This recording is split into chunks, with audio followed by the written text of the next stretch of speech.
Kayaknya semua orang saat ini pengen jadi konten kreator ya. Dan wah, ini fenomena ini di tahun 2024, 2025 ini kayaknya bombastis banget loh. Kayaknya semua orang tuh pengen jadi konten kreator ya. Setelah mereka melihat mungkin ada konten kreator yang udah sukses dengan penghasilan yang luar biasa itu, kemudian semuanya pengen jadi konten kreator ya. Banyak sekali ya di sekitar kita, di lingkungan kita ya, tangga kita ya. Mungkin kamu juga punya tetangga yang sekarang hobinya bikin konten, entah itu ngapain joget-joget di pinggir jalan atau di halaman rumah ngapain gitu. Nah, pasti kalian sering lihat kayak gitu. Dan ini adalah fenomena baru bahwa banyak banget orang yang pengen jadi konten kreator ya.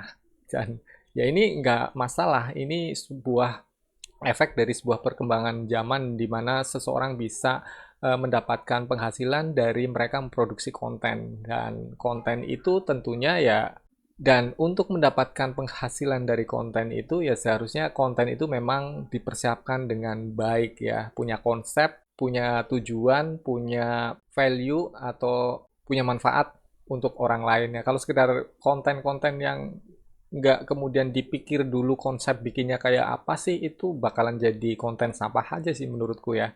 Jadi buat teman-teman yang baru belajar konten nih, eh, satu hal yang sangat sulit namanya adalah konsisten. Ya, konsisten itu sangat sulit ya. Dan saya sendiri sudah membuktikannya ya. Saya udah berapa mungkin puluhan tahun lah terjun di dunia konten kreator, yang dulu saya fokus di YT ya, kemudian agak sedikit terpecah belah antara YT, TikTok, FB.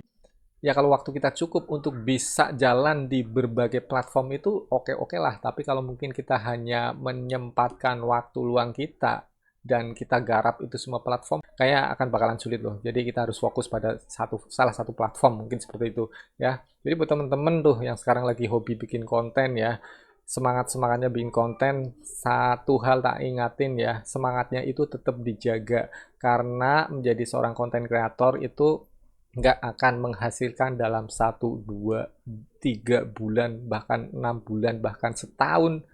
Mungkin kalian belum menghasilkan apa-apa. Yang kalian hasilkan mungkin capek, lelah, dan akhirnya jatuh. Seperti itu. Jadi konsisten, karena dari konsisten itu kalian akan belajar bagaimana membuat konten yang bagus, bagaimana membuat konten yang punya value, bagaimana membuat konten yang banyak diminati orang ya. Karena suksesnya seorang konten kreator adalah konten mereka dilihat oleh banyak orang. Jadi yang pertama, fokus konsisten. Itu aja, penting banget tuh konsisten ya.